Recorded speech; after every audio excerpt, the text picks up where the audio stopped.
So kailangan nating mamili.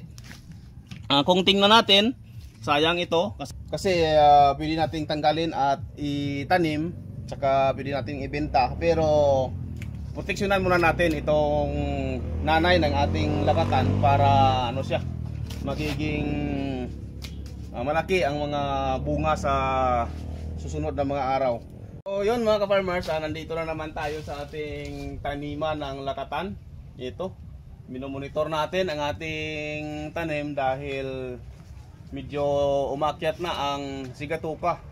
Dito kasi sa area namin may time na masyadong mainit at mayroon ding time na malakas ang ulan, kaya napuprone ang ating lakatan sa mga sakit tulad ng sigatuka.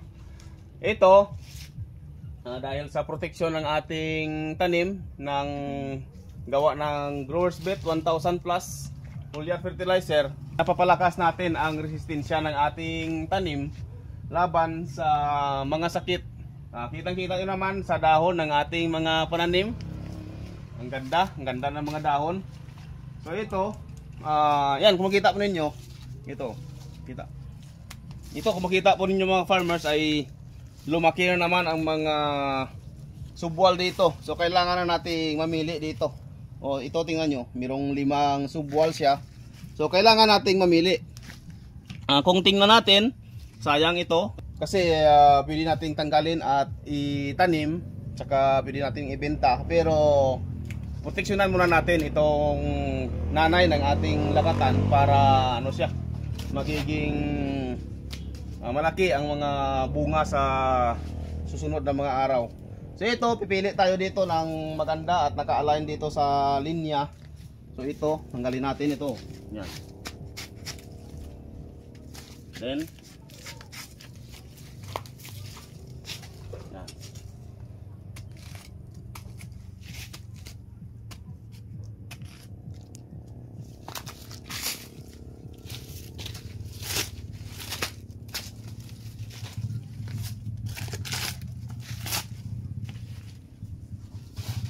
Yan, every time na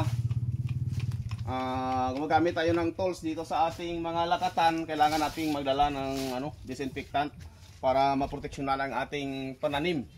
Para sakaling mayroong sakit dito, hindi natin malipat dito sa kabila. Yan.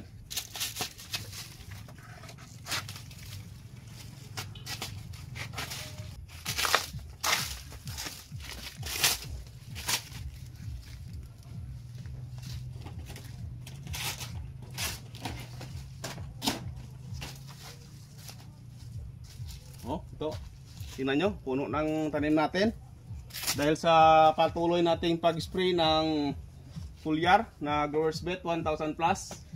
Ito, nagiging matibay ang puno ng ating mga tanim. Yan.